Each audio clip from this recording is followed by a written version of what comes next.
ਹੁਣ ਸਾਡੇ ਨਾਲ ਨੇ ਨਵ ਨਿਯੁਕਤ ਬੀਜੇਪੀ ਦੇ ਮੈਂਬਰ ਸਰਦਾਰ ਜਗਦੀਪ ਸਿੰਘ ਨਕਈ, ਸਾਬਕਾ ਸ਼੍ਰੋਮਣੀ ਅਕਾਲੀ ਦਲ ਦੇ ਪ੍ਰੈਜ਼ੀਡੈਂਟ ਅਤੇ ਸੰਸਦੀ ਸਕੱਤਰ, ਜਿਨ੍ਹਾਂ ਨੇ ਸ਼੍ਰੋਮਣੀ ਅਕਾਲੀ ਦਲ ਨੂੰ ਇੱਕਦਮ ਇੱਕ ਵੱਡਾ ਝਟਕਾ ਦੇ ਕੇ ਜ਼ਿਲ੍ਹਾ ਮਾਨਸਾ ਅਤੇ ਬਠਿੰਡਾ ਦੇ ਵਿੱਚ ਸਨਸਨੀ ਪੈਦਾ ਕਰ ਦਿੱਤੀ। ਆਓ ਗੱਲ ਕਰਦੇ ਹਾਂ ਕਿ ਅਜਿਹਾ ਕੀ ਕਾਰਨ ਹੋਇਆ ਜੋ ਇਹਨਾਂ ਦੀ ਮਾਂ ਪਾਰਟੀ ਕਹੀ ਜਾਂਦੀ ਸੀ ਸ਼੍ਰੋਮਣੀ ਅਕਾਲੀ ਦਲ, ਕਿਸ ਕਾਰਨਾਂ ਵਜੋਂ ਇਹਨਾਂ ਨੂੰ ਪਾਰਟੀ ਛੱਡਣੀ ਪੈ ਗਈ। ਸਰਦਾਰ ਜਗਦੀਪ ਸਿੰਘ ਜੀ ਨਕਈ, MM ਨਿਊਜ਼ ਮਾਨਸਾ ਤੇ ਤੁਹਾਡਾ ਸਵਾਗਤ ਹੈ ਸਰ।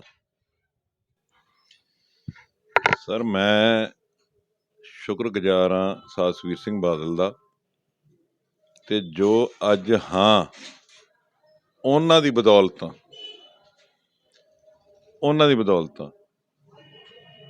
ਜੋ ਅੱਜ ਰੁਤਬਾ ਪੰਜਾਬ 'ਚ ਮਿਲਿਆ ਹੈ ਉਹ ਸਾਸਵੀਰ ਸਿੰਘ ਬਾਦਲ ਕਰਕੇ ਹੈ। ਤੇ ਨਾ ਹੀ ਅੱਜ ਤੱਕ ਉਹਨਾਂ ਨੇ ਮੇਰਾ ਕੋਈ ਕੰਮ ਮੋੜਿਆ ਤੇ ਨਾ ਹੀ ਟਾਲਿਆ।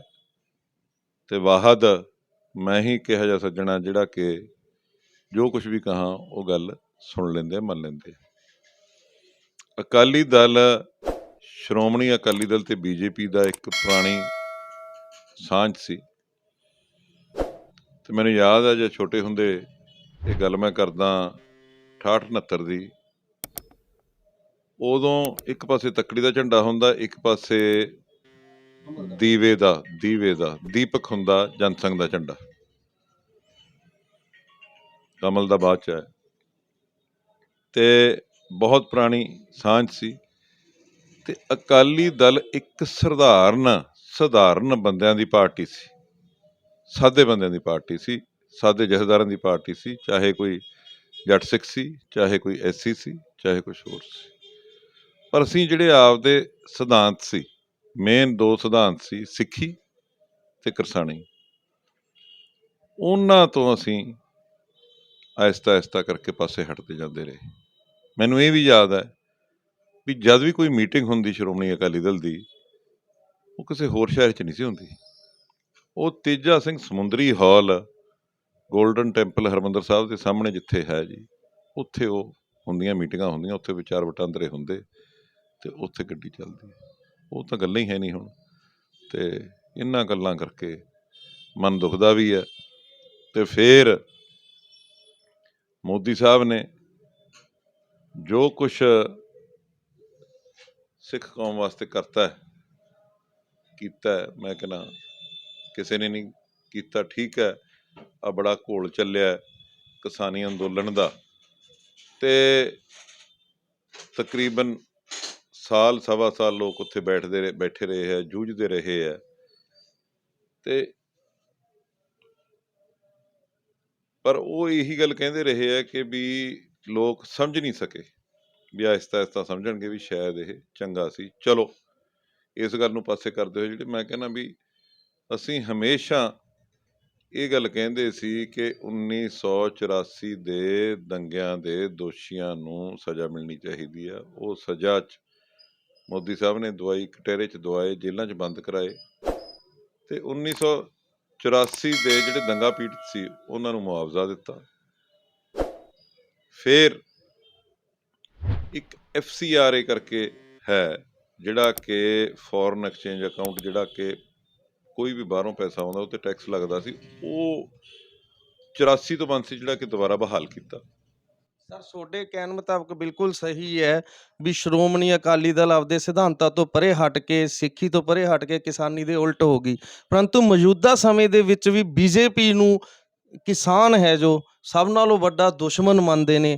ਫਿਰ ਤੁਹਾਡੀ ਕਿਸ ਤਰ੍ਹਾਂ ਸੋਚ ਬਦਲੀ ਵੀ BJP ਹਾਂ ਕਿਸਾਨਾਂ ਦੀ ਹਮਾਇਤੀ ਹੈ ਤੇ ਸ਼੍ਰੋਮਣੀ ਅਕਾਲੀ ਦਲ ਹਟ ਕੇ ਹੈ, ਜਦ ਕਿ ਸਰਦਾਰ ਸੁਖਬੀਰ ਸਿੰਘ ਬਾਦਲ, ਮੇਰੀ ਜਾਣਕਾਰੀ ਮੁਤਾਬਕ ਤੁਹਾਡੇ ਕਲਾਸਮੇਟ ਵੀ ਰਿਹਾ, ਤੁਹਾਡੇ ਮਿੱਤਰ ਵੀ ਹੈ, ਤਾਂ ਤੁਸੀਂ ਕਿਸ ਤਰ੍ਹਾਂ ਕਹਿ ਸਕਦੇ ਹੋ ਵੀ ਸ਼੍ਰੋਮਣੀ ਅਕਾਲੀ ਦਲ ਕਿਸਾਨਾਂ ਦੀ ਪਾਰਟੀ ਨਹੀਂ, ਹਾਲਾਂਕਿ BJP ਕਿਸਾਨਾਂ ਦੀ ਪਾਰਟੀ ਹੈ? ਮੈਂ ਨਹੀਂ ਕਿਹਾ, ਮੈਂ ਕਿਹਾ ਵੀ ਕੋਈ ਵੀ ਜਦੋਂ ਵੱਡੇ ਫੈਸਲੇ ਲੈਂਦੇ ਆ ਟਾਈਮ ਲੱਗਦਾ, ਉਹ ਟਾਈਮ ਲੱਗਣ ਕਰਕੇ ਸਮਾਂ ਲੱਗਦਾ। ਪਿੱਛੇ ਜੇ ਇੱਕ ਸੰਮੇਲਨ 'ਚ ਅਮਿਤ ਸ਼ਾਹ ਜੀ ਨੂੰ ਮਿਲੇ ਤੇ ਉਹ ਬੋਲੇ, ਕਹਿੰਦੇ ਅੱਜ ਸਰੋਂ ਦੇ ਰੇਟ ਤੇ ਨਰਮੇ ਦੇ ਰੇਟ ਕਿਉਂ ਆਪਣੇ? ਕਹਿੰਦੇ ਸਾਰਾ ਜਿਹੜਾ ਪਾਮ ਆਇਲ ਆਉਂਦਾ ਸੀ ਰਸ਼ੀਆ ਮਲੇਸ਼ੀਆ ਤੋਂ, ਉਹ ਬੰਦ ਕਰ ਦਿੱਤਾ ਹੈ। ਤੇ ਅਸੀਂ ਡਿਵੈਲਪ ਕਰ ਰਹੇ ਹਾਂ ਆਪ ਦਾ ਜਿਹੜਾ ਹੈਗਾ ਇੱਥੇ। ਕਹਿੰਦੇ ਸਾਡੀ ਕੋਸਟ ਲਾਈਨ ਗੁਜਰਾਤ ਤੋਂ ਲੈ ਕੇ ਬੇ ਆਫ ਬੰਗਾਲ ਤੱਕ ਚੱਲਦੀ ਹੈ, ਬਹੁਤ ਲੰਮੀ ਕੋਸਟ ਲਾਈਨ ਹੈ। ਵੀ ਅਸੀਂ ਬਾਹਰੋਂ ਕਿਉਂ ਲਿਆਉਂਦੇ, ਅਸੀਂ ਇੱਥੋਂ ਹੀ ਪਾਮ ਆਇਲ ਪੈਦਾ ਕਰ ਸਕਦੇ ਸੀ। ਸਾਡੇ ਸਾਰੇ ਤੇਲ ਵਾਲੇ ਜਿਹੜੇ ਹੈਗੀਆਂ ਫਸਲਾਂ ਇੱਥੇ ਹੁੰਦੀਆਂ, ਫਲਾਰ ਇੱਥੇ ਹੁੰਦਾ ਹੈ, ਸੋਇਆਬੀਨ ਇੱਥੇ ਹੁੰਦੀ ਹੈ, ਮਸਟਰਡ ਆਇਲ ਇੱਥੇ ਹੁੰਦਾ ਹੈ, ਬਨੌਲੇ ਦਾ ਤੇਲ ਇੱਥੇ ਹੁੰਦਾ ਹੈ। ਵੀ ਅਸੀਂ ਜ਼ਿਮੀਂਦਾਰ ਨੂੰ ਜਿਹੜਾ ਕਿ ਉਹਦੀ ਮੁਸ਼ੱਕਤ ਮਿਹਨਤ ਦਾ ਫਾਇਦਾ, ਜੇ ਉਹਨੂੰ ਸਹੀ ਮੁੱਲ ਦਿੱਤਾ ਜਾਵੇ ਤੇ ਅਸੀਂ ਇੱਥੇ ਹੀ ਆਪਦੀ ਪੈਦਾਵਾਰ ਕਰੀਏ। ਸਰ ਤੁਹਾਡੇ ਕਹਿਣ ਮੁਤਾਬਕ ਜੋ ਕਾਲੇ ਕਾਨੂੰਨ ਕਿਸਾਨ ਕਹਿੰਦੇ ਨੇ, ਅੱਜ ਤੋਂ ਕੁਝ ਸਮਾਂ ਪਹਿਲਾਂ ਜਦੋਂ ਬੀਜੇਪੀ ਦੇ ਤੁਸੀਂ ਸਦੱਸਿਆ ਨਹੀਂ ਸੀ, ਮੈਂਬਰ ਨਹੀਂ ਬਣੇ ਸੀ, ਤੁਸੀਂ ਵੀ ਹਰ ਸਟੇਜ ਦੇ ਉੱਤੇ ਕਹਿੰਦੇ ਸੀ ਕਾਲੇ ਕਾਨੂੰਨ ਵਾਪਸ ਹੋਣੇ ਚਾਹੀਦੇ ਆ, ਰੱਦ ਹੋਣੇ ਚਾਹੀਦੇ ਆ। ਅਜਿਹਾ ਕੀ ਕਾਰਨ ਬਣ ਗਿਆ ਕਿ ਪਿਛਲੇ 5 ਦਿਨਾਂ ਦੇ ਵਿੱਚ ਹੀ ਤੁਹਾਨੂੰ ਤੁਹਾਡੀ ਹੁਣ ਕਹਿਣ ਮੁਤਾਬਕ ਕਾਲੇ ਕਾਨੂੰਨ ਸਹੀ ਲੱਗਣ ਲੱਗ ਪਏ? ਤੁਹਾਡੇ ਕਹਿਣ ਮੁਤਾਬਕ ਜੋ ਕਾਨੂੰਨ ਬਣੇ ਸੀ ਉਹ ਲੋਕਾਂ ਨੂੰ ਸਮਝ ਨਹੀਂ ਆਏ, ਵਧੀਆ ਸੀ, ਪਰੰਤੂ ਦਬਾਅ ਕਾਰਨ ਵਾਪਸ ਲੈਣੇ ਪੈ ਗਏ, ਰੱਦ ਕਰਨੇ ਪੈ ਗਏ। ਮੈਂ ਇਹ ਨਹੀਂ ਕਹਿ ਰਿਹਾ ਕਿ ਕਾਨੂੰਨ ਚੰਗੇ ਸੀ ਜਾਂ ਮਾੜੇ ਸੀ। ਮੈਂ ਇਹ ਕਹਿ ਰਿਹਾ ਕਿ ਬੀਜੇਪੀ ਲੀਡਰਸ਼ਿਪ ਨੇ ਇਹ ਗੱਲ ਕਹੀ ਹੈ ਕਿ ਇਹ ਸਮਝ 'ਚ ਨਹੀਂ ਆਏ ਵੀ ਠੀਕ ਹੈ, ਜਿਹੜੀ ਕਿ ਆਵਾਮ ਨੂੰ ਨਹੀਂ ਗੱਲ ਪਸੰਦ ਆਈ ਤੇ ਆਵਾਮ ਦੀ ਗੱਲ ਮੰਨਦੇ ਹੋਏ ਉਹ ਗੱਲ ਸਰ ਕੁਝ ਦਿਨ ਮੰਨੀ ਗਈ ਪਹਿਲਾਂ ਹੈ। ਤਾਂ ਤੁਸੀਂ ਵੀ ਇਹ ਕਹਿੰਦੇ ਸੀ ਨਾ ਵੀ ਇਹ ਕਾਲੇ ਕਾਨੂੰਨ ਹੈ, ਰੱਦ ਹੋਣੇ ਚਾਹੀਦੇ ਆ। ਰੱਦ ਤਾਂ ਹੋ ਗਏ, ਹਾਲੇ ਕੋਈ ਕਸਰ ਹੈ? ਰੱਦ ਤਾਂ ਹੋ ਗਏ। ਮੈਂ ਤੁਹਾਨੂੰ ਬੀਜੇਪੀ ਉਦੋਂ ਹੀ ਜੁਆਇਨ ਕੀਤੀ ਹੈ ਜਦੋਂ ਕਿ ਉਹ ਕਾਨੂੰਨ ਰੱਦ ਹੋ ਗਏ, ਤੇ ਉਹ ਵੀ ਜਦੋਂ ਉਹਨਾਂ ਨੂੰ ਉਹ ਦੇਤੀ, ਪ੍ਰਮਾਣਤਾ ਦੇਤੀ ਕਿ ਰੱਦ ਹੋ ਗਏ, ਉਸ ਤੋਂ ਬਾਅਦ ਜੁਆਇਨ ਪਰ ਕੀਤੀ। ਤੁਸੀਂ ਹੁਣ ਐਟ ਪ੍ਰੈਜ਼ੈਂਟ ਇੰਟਰਵਿਊ ਦੇ ਵਿੱਚ ਕਹਿ ਰਹੇ ਹੋ ਕਿ ਕਾਨੂੰਨ ਵਧੀਆ ਨੇ ਅਮਿਤ ਸ਼ਾਹ ਦੀ ਨਜ਼ਰ ਨਾਲ, ਤੇ ਤੁਹਾਡੀ ਨਜ਼ਰ ਜਿਵੇਂ ਤੁਹਾਨੂੰ ਸਮਝਾਇਆ ਗਿਆ। ਸਾਨੂੰ ਇਹ ਸਮਝਾਇਆ ਗਿਆ ਕਿ ਲੋਕਾਂ ਦੇ ਸਮਝ 'ਚ ਨਹੀਂ ਆਏ, ਵੀ ਆਹਿਸਤਾ ਆਹਿਸਤਾ ਸਮਝ ਆ ਜਾਣਗੇ, ਵੀ ਲਿਆਂਦੇ ਹਿੱਤ ਵਾਸਤੇ ਸੀ, ਲਿਆਂਦੇ ਹਿੱਤ ਵਾਸਤੇ ਸੀ, ਪਰ ਜੇ ਲੋਕਾਂ ਨੂੰ ਨਹੀਂ ਠੀਕ ਲੱਗੇ ਤਾਂ ਅਸੀਂ ਰੱਦ ਕਰਤੇ। ਇਸ ਤੋਂ ਇਲਾਵਾ ਇਹ ਗੱਲ ਵੀ ਬਾਜ਼ਾਰ ਦੇ ਵਿੱਚ ਚਰਚਾ ਦੇ ਅਧੀਨ ਹੈ ਕਿ ਜੋ ਬੀਜੇਪੀ ਸੈਂਟਰ ਦੀ ਗਵਰਨਮੈਂਟ ਹੈ ਉਹ ਪੰਜਾਬ ਦੇ ਲੀਡਰਾਂ ਨੂੰ ਡਰਾ ਕੇ, ਚਾਹੇ ਉਹ ਕਿਸੇ ਵੀ ਤਰੀਕੇ ਨਾਲ ਡਰਾ ਰਹੀ ਹੈ, ਡਰਾ ਕੇ ਪਾਰਟੀ ਵਿੱਚ ਸ਼ਾਮਲ ਕਰ ਰਹੀ ਹੈ। ਇਸ ਗੱਲ ਵਿੱਚ ਕਿੰਨੀ ਸੱਚਾਈ ਹੈ? ਸਰਦਾਰ ਜਗਦੀਪ ਸਿੰਘ ਜੀ ਉੱਪਰ ਕੀ ਅਜਿਹਾ ਦਬਾਅ ਪਿਆ? ਮੇਰੇ ਤੇ ਕੋਈ ਦਬਾਅ ਨਹੀਂ ਪਿਆ, ਮੇਰੇ ਤੇ ਕੋਈ ਦਬਾਅ ਨਹੀਂ ਪਿਆ, ਕਿਸੇ ਗੱਲ ਦਾ ਕੋਈ ਇਸ ਗੱਲ ਦਾ ਨਹੀਂ ਹੋਇਆ ਵੀ ਕੀ ਦਬਾਅ ਕੀ ਨਹੀਂ। ਸਿਰਫ ਮੈਂ ਦੋ ਚੀਜ਼ਾਂ ਮੇਰੇ ਦਿਮਾਗ 'ਚ ਆਉਂਦੀਆਂ ਸੀ। ਇੱਕ, ਮੈਂ ਸੱਜਣ ਰਲਾਇਆ ਸੀ ਐਕਸ ਮਿਨਿਸਟਰ, ਅਨਫੋਰਚੂਨੇਟਲੀ ਹੁਣ ਉਸ ਦੁਨੀਆ ਤੇ ਹੈ ਨਹੀਂ ਗੇ, ਉਹ ਮੈਨੂੰ ਕਹਿੰਦਾ ਮਰ ਗਿਆ, ਕਹਿੰਦਾ ਮੈਂ ਪ੍ਰਮਾਤਮਾ ਦਾ ਸ਼ੁਕਰਗੁਜ਼ਾਰ ਹਾਂ ਕਿ ਨੈਸ਼ਨਲ ਪਾਰਟੀ 'ਚੋਂ ਆਏ ਸੀ ਤੇ ਨੈਸ਼ਨਲ ਪਾਰਟੀ ਚਲੇ ਗਏ। ਇੱਥੇ ਕਿਸੇ ਇੱਕ ਬੰਦੇ ਦੀ ਨਹੀਂ ਗੱਲ ਸੁਣੀ ਦੀ, ਇੱਥੇ ਇੱਕ ਸੰਗਠਨ ਹੈ ਤੇ ਇੱਕ ਪਾਰਟੀ ਹੈ ਜਿਹਦੇ ਤਹਿਤ ਚੱਲਦੀ ਹੈ। ਫਿਰ ਮੈਂ ਵੇਖਿਆ ਕਿ ਅਸੀਂ ਸਤਿਵੀਰ ਸਿੰਘ ਦੀ ਇਲੈਕਸ਼ਨ 'ਚ ਹੁੰਦੇ, ਮੇਰੇ MLA ਬਣਨ ਤੋਂ ਪਹਿਲਾਂ ਇੱਕ ਟੀਚਰ ਸੀ, ਨੋਰਮਲ ਰਿਟਾਇਰਡ ਟੀਚਰ ਸੀ, ਨੋਰਮਲ ਲੇਡੀ ਵਰਕਰ ਸੀ। ਉਦੋਂ ਹੀ ਪਤਾ ਲੱਗਿਆ ਕਿ ਜਦੋਂ ਉਹ ਰਾਜ ਸਭਾ ਦੇ ਮੈਂਬਰ ਨੋਮੀਨੇਟ ਕੀਤੇ ਗਏ, ਇੱਕ ਵਰਕਰ ਸੀ। ਸੋ ਇਹ ਗੱਲਾਂ ਵੇਖ ਕੇ ਕਿ ਜਿੱਥੇ ਕਿ ਵਰਕਰ ਦੀ ਕਦਰ ਪੈਂਦੀ ਹੈ, ਗੱਲਬਾਤ ਹੁੰਦੀ ਹੈ, ਇਹ ਬੰਦਾ ਆਪੇ ਪ੍ਰਭਾਵਿਤ ਹੁੰਦਾ। ਸਰ ਇਸ ਤੋਂ ਇਲਾਵਾ ਬਾਜ਼ਾਰ ਦੇ ਵਿੱਚ ਸਾਡੀ ਜਾਣਕਾਰੀ ਮੁਤਾਬਕ ਵੀ ਇਹ ਗੱਲ ਸਪਸ਼ਟ ਰੂਪ ਵਿੱਚ ਆ ਰਹੀ ਹੈ ਕਿ ਸਰਦਾਰ ਜਗਦੀਪ ਸਿੰਘ ਨਕਈ ਜੀ ਇਫਕੋ ਦੀ ਚੇਅਰਮੈਨੀ ਦੇ ਕਮਿਟਮੈਂਟ ਦੇ ਨਾਲ ਦੁਬਾਰਾ ਬੀਜੇਪੀ ਦੇ ਵਿੱਚ ਸ਼ਾਮਲ ਹੋਏ ਨੇ। ਕੀ ਇਸ ਦਾ ਸੱਚਾਈ? ਇਹਦੇ 'ਚ ਕੋਈ ਸੱਚਾਈ ਨਹੀਂ ਹੈ, ਕੋਈ ਕਮਿਟਮੈਂਟ ਨਹੀਂ ਹੈ, ਕੁਛ ਨਹੀਂ ਹੈ, ਨਥਿੰਗ। ਨਾਲੇ ਇਫਕੋ ਦੀ ਚੇਅਰਮੈਨੀ ਤਾਂ ਕੋਈ ਛੋਟੀ ਮੋਟੀ ਗੱਲ ਨਹੀਂ, ਬਹੁਤ ਵੱਡੀ ਗੱਲ ਹੈ। ਜੇ ਤੁਸੀਂ ਉਹਨਾਂ ਦਾ ਬੋਰਡ ਹੀ ਦੇਖ ਲਓ, ਉਹ ਵੀ ਬਹੁਤ ਵੱਡਾ ਤੇ ਬੜੇ ਸੀਨੀਅਰ ਬੰਦੇ ਉੱਥੇ ਬੈਠੇ ਆ। ਮੈਂ ਤਾਂ ਬੜਾ ਮਾਮੂਲੀ ਜਿਹਾ ਬੰਦਾ ਉਹਨਾਂ ਦੇ ਸਾਹਮਣੇ। ਕੀ ਚੇਅਰਮੈਨੀ ਦਾ ਕੋਈ ਮੁੱਦਾ ਨਹੀਂ ਸੀ? ਮਤਲਬ ਤੁਸੀਂ ਮੋਰਲ ਸਿਧਾਂਤਾਂ ਦੇ ਉੱਪਰ ਬੀਜੇਪੀ ਦੀਆਂ ਨੀਤੀਆਂ ਨੂੰ ਅਪਣਾਉਂਦੇ ਹੋਏ ਜਾਂ ਉਹਨਾਂ ਦੀਆਂ ਜਿਹੜੀਆਂ ਕਾਰਗੁਜ਼ਾਰੀਆਂ ਬੀਤੇ ਕੁਝ ਦਿਨਾਂ ਦੇ ਵਿੱਚ ਕੀਤੀਆਂ ਗਈਆਂ ਉਹਨਾਂ ਤੋਂ ਪ੍ਰਭਾਵਿਤ ਹੋ ਕੇ ਬੀਜੇਪੀ 'ਚ ਸ਼ਾਮਲ ਹੋਏ? ਜੇ ਆਪਾਂ ਸਹੀ ਵੇਖੀਏ ਅੱਜ ਦੀ ਘੜੀ, ਜੇ ਬਾਜ਼ਾਰ 'ਚ ਲੋਕ ਕਹਿੰਦੇ ਆ, ਜਿਵੇਂ ਤੁਸੀਂ ਕਹਿੰਦੇ ਹੋ ਬਾਜ਼ਾਰੂ ਗੱਲਾਂ, ਲੋਕ ਇਹ ਵੀ ਕਹਿਣ ਲੱਗ ਗਏ ਹੋਏ ਨੇ ਵੀ ਜੇ ਇਸ ਵੇਲੇ ਇੱਕ ਪਾਰਟੀ ਸਟਰੋਂਗ ਹੈ ਤੇ ਤਕੜੀ ਹੋ ਕੇ ਉੱਭਰ ਰਹੀ ਹੈ, ਉਹ ਬੀਜੇਪੀ ਹੈ। ਸਰ ਮੈਂ ਬੀਜੇਪੀ ਦੀ, ਮੈਂ ਤੁਹਾਡੇ ਮੋਰਲ ਸਿਧਾਂਤਾਂ ਦੀ ਗੱਲ ਕਰਦਾ, ਕੀ ਤੁਸੀਂ ਬੀਜੇਪੀ ਦੀਆਂ ਨੀਤੀਆਂ ਤੋਂ ਪ੍ਰਭਾਵਿਤ ਹੋ ਕੇ ਗਏ ਹੋ?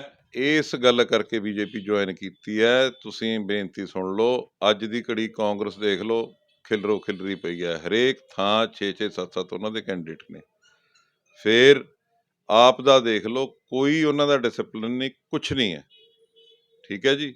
ਫਿਰ ਅਕਾਲੀ ਦਲ 'ਚ ਮੈਂ ਠੀਕ ਹੈ, ਇੰਨੀ ਉਮਰ ਇੰਨੀ ਦੇਰ ਰਿਹਾ, ਮੈਂ ਕਹਿਣਾ ਨਹੀਂ ਚਾਹੁੰਦਾ ਅਕਾਲੀ ਦਲ ਵੀ ਸਾਡਾ, ਜਿਹੜੇ ਸਾਡੇ ਸੀਨੀਅਰ ਲੀਡਰ ਸੀ, ਕਿਵੇਂ ਹੌਲੀ ਹੌਲੀ ਹੌਲੀ ਹੌਲੀ ਹੌਲੀ ਕਰਕੇ ਸਾਡੇ ਅਕਾਲੀ ਦਲ ਵਾਲੇ ਲੀਡਰ ਪਾਸੇ ਹੋਈ ਗਏ, ਤੇ ਕਿੰਨਾ ਕੁ ਅਸੀਂ ਰਹਿ ਗਏ। ਠੀਕ ਹੈ, ਸਾਡਾ ਸੰਗਠਨ ਹੈ, ਬਾਕੀ ਥੱਲੇ ਤਾਂ ਲੋਕ ਦੱਸਣਗੇ ਕਿਵੇਂ ਹੈ ਕਿਵੇਂ ਨਹੀਂ। ਸਰ ਇਨਡਾਇਰੈਕਟ ਵੇ ਨਾਲ ਅਸੀਂ ਕਹਿ ਸਕਦੇ ਹਾਂ ਕਿ ਦੁਬਾਰਾ ਬੀਜੇਪੀ ਅਕਾਲੀ ਗੱਠਜੋੜ ਹੋਣ ਜਾ ਰਿਹਾ ਜਾਂ ਹੋ ਗਿਆ, ਕਿਉਂਕਿ ਬੀਜੇਪੀ ਅਕਾਲੀ ਗੱਠਜੋੜ ਹੀ ਪਹਿਲਾਂ ਸੀ, ਤੁਸੀਂ ਵੀ ਪਹਿਲਾਂ ਅਕਾਲੀ ਦਲ 'ਚ ਸੀ, ਹੁਣ ਜੋ ਤੁਹਾਡੇ ਨਾਲ ਸਾਥੀ ਆ ਉਹ ਵੀ ਬੀਜੇਪੀ ਦੇ ਹੀ ਹਨ।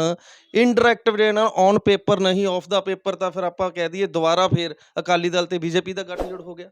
ਮੇਰੇ ਅਕਾਲੀ ਦਲ ਬੀਜੇਪੀ ਜੁਆਇਨ ਕਰਨ ਨਾਲ ਕੋਈ ਇਹ ਨਹੀਂ ਹੈ ਕਿ ਵੀ ਗੱਠਜੋੜ ਹੋ ਗਿਆ। ਮੈਂ ਤਾਂ ਇੱਕ ਸਿੰਪਲ ਕਾਰਿਆਕਰਤਾ ਬਣ ਕੇ ਜੁਆਇਨ ਕੀਤਾ। ਮੈਂ ਨਹੀਂ ਸਮਝਦਾ, ਇਹ ਤਾਂ ਉੱਪਰਲੀਆਂ ਗੱਲਾਂ ਹੈ, ਉੱਪਰਲੇ ਲੀਡਰ ਜਾਣਨ ਵੀ ਕੀ ਹੋਣਾ ਕੀ ਨਹੀਂ। ਕੀ ਆਉਣ ਵਾਲੀ 5 ਤਰੀਕ ਨੂੰ ਜਿਸ ਤਰ੍ਹਾਂ ਨਰਿੰਦਰ ਮੋਦੀ ਜੀ ਪੰਜਾਬ ਦਾ ਦੌਰਾ ਕਰ ਰਹੇ ਨੇ, ਉਸ ਵਿੱਚ ਸਰਦਾਰ ਜਗਦੀਪ ਸਿੰਘ ਨਕਈ ਵੱਡੇ ਜਥੇ ਦੇ ਨਾਲ ਰੈਲੀ ਵਿੱਚ ਸ਼ਾਮਲ ਹੋਣ ਜਾ ਰਹੇ, ਤੇ ਕੀ ਤੁਹਾਡੇ ਮੁਤਾਬਕ ਪ੍ਰਧਾਨ ਮੰਤਰੀ ਪੰਜਾਬ ਨੂੰ ਨਵੀਆਂ ਸੌਗਾਤਾਂ ਦੇਣ ਜਾ ਰਹੇ? ਮੈਂ ਇਸ ਬਾਰੇ ਕੋਈ ਟਿੱਪਣੀ ਨਹੀਂ ਕਰਨਾ ਚਾਹੁੰਦਾ। ਕਿਸ ਤਰ੍ਹਾਂ ਆ ਰਹੇ ਆ ਤੇ ਕੀ ਕਰ ਰਹੇ ਆ, ਇਹ ਤੁਹਾਨੂੰ 5 ਤਰੀਕ ਨੂੰ ਆਪਦੇ ਆਪ ਪਤਾ ਲੱਗ ਜੂ। ਕੋਈ ਆਪਾਂ ਪੰਡਤ ਤਾਂ ਹੈ ਨਹੀਂਗੇ, ਜਾਂ ਕੋਈ ਭਵਿੱਖਬਾਣੀ ਤਾਂ ਆਪਾਂ ਕਰਨ ਵਾਲੇ ਹੈ ਨਹੀਂ, ਤੇ ਨਾ ਹੀ ਮੈਂ, ਜਿਵੇਂ ਤੁਹਾਨੂੰ ਬੇਨਤੀ ਕੀਤੀ ਹੈ, ਨਾ ਹੀ ਮੈਂ ਉਹਨਾਂ ਨੂੰ ਕਿਤੇ ਪੁੱਛਿਆ ਵੀ ਕੀ ਕਰ ਰਹੇ ਹੋ ਕੀ ਨਹੀਂ। ਜੋ ਪਾਰਟੀ ਦਾ ਹੁਕਮ ਹੋਊਗਾ ਉਹ ਪਹਿਲਾਂ ਵੀ ਨਿਭਾਉਂਦੇ ਸੀ, ਹੁਣ ਵੀ ਨਿਭਾਉਂਦੇ। ਸਰਦਾਰ ਜਗਦੀਪ ਸਿੰਘ ਨਕਈ ਨਰਿੰਦਰ ਮੋਦੀ ਦੀ ਰੈਲੀ ਦੇ ਵਿੱਚ ਜਾ ਰਹੇ ਨੇ। ਜਾਵਾਂਗੇ ਜਾਵਾਂਗੇ, ਕਿਉਂ ਨਹੀਂ। ਕਿਆ ਸਰਾਈਆਂ ਲਗਾ ਰਹੀਆਂ ਕਿ ਪੰਜਾਬ ਨੂੰ ਚੰਡੀਗੜ੍ਹ ਦੇ ਹਵਾਲੇ ਕਰ ਦਿੱਤਾ ਜਾਵੇਗਾ, ਤੇ ਕੁਝ ਏਰੀਆ ਜਿਸ ਵਿੱਚ ਕਿਆ ਸਰਾਈਆਂ ਲਗਾਈਆਂ ਜਾਂਦੀਆਂ, ਸ਼ਾਇਦ ਫਾਜ਼ਿਲਕਾ ਅਬੋਹਰ ਦੇ ਏਰੀਆ ਜਾਂ ਜ਼ਿਲ੍ਹਾ ਮਾਨਸਾ ਨੂੰ ਕੱਟ ਕੇ ਹਰਿਆਣੇ ਵਿੱਚ ਰਲਾ ਦਿੱਤਾ ਜਾਵੇ। ਅਗਰ ਅਜਿਹਾ ਹੁੰਦਾ ਹੈ ਤਾਂ ਤੁਹਾਡੇ ਮੁਤਾਬਕ ਕੀ ਇਹ ਚੰਗੀ ਗੱਲ ਹੈ? ਇਹ ਗੱਲਾਂ ਤਾਂ ਮੈਂ ਮਾਨਸਾ ਤੋਂ ਹੀ ਸੁਣੀਆਂ, ਹੋਰ ਤਾਂ ਮੈਂ ਕਿਤੋਂ ਸੁਣੀਆਂ ਨਹੀਂ ਹਨ। ਇਹ ਗੱਲਾਂ ਮਾਨਸਾ 'ਚ ਹੀ ਸੁਣੀਆਂ ਵੀ ਆਹ ਕੁਛ ਹੋ ਰਿਹਾ। ਮੈਨੂੰ ਤਾਂ ਇਹ ਨਹੀਂ ਪਤਾ ਲੱਗਦਾ ਵੀ ਇਹ ਮਾਨਸਾ 'ਚ ਇਹੋ ਜਿਹੇ ਕੁਐਸਚਨ ਆਉਂਦੇ ਕਿੱਥੋਂ ਨੇ ਅੱਜ ਤੱਕ। ਹੁਣ ਵੀ ਮੈਂ ਇਹ ਤੋਂ ਪਹਿਲਾਂ ਪ੍ਰੈਸ ਵਾਲਿਆਂ ਨੂੰ ਮਿਲਿਆ, ਕਾਫੀ ਪ੍ਰੈਸ ਵਾਲਿਆਂ ਨੂੰ ਮਿਲਿਆ, ਪਰ ਆਹ ਜਿਹੜੇ ਕੁਐਸਚਨ ਤੁਸੀਂ ਪੁੱਛੇ ਆ, ਇਹ ਮੈਨੂੰ ਆਏ ਨਹੀਂ ਸਮਝ ਆਉਂਦੀ ਵੀ ਕਿੱਥੋਂ ਇਹ ਤੁਹਾਡੇ ਕੋਲ ਇਨਫੋਰਮੇਸ਼ਨ ਆਈ ਹੈ, ਕੀ ਹੈ ਕੀ ਨਹੀਂ। ਆਮ ਤੌਰ 'ਤੇ ਸਾਰੇ ਪ੍ਰੈਸ ਵਾਲੇ ਕਹਿ ਦਿੰਦੇ ਵੀ ਸਾਨੂੰ ਪਤਾ ਲੱਗਿਆ, ਹਾਂਜੀ, ਪਰ ਮੈਂ ਇਹੋ ਜਿਹੀ ਕੋਈ ਗੱਲ ਨਹੀਂ ਸੁਣੀ ਹੈ। ਕੀ ਗੱਲਬਾਤ ਹੈ ਕੀ ਨਹੀਂ, ਜਦੋਂ ਕੋਈ ਗੱਲ ਹੋਊਗੀ ਉਦੋਂ ਦੇਖੀ ਜਾਊ। ਪਹਿਲਾਂ ਐਵੇਂ ਕੋਈ ਬਿਆਨ ਦੇਣਾ ਕੋਈ ਸ਼ੋਭਾ ਨਹੀਂ ਹੁੰਦਾ।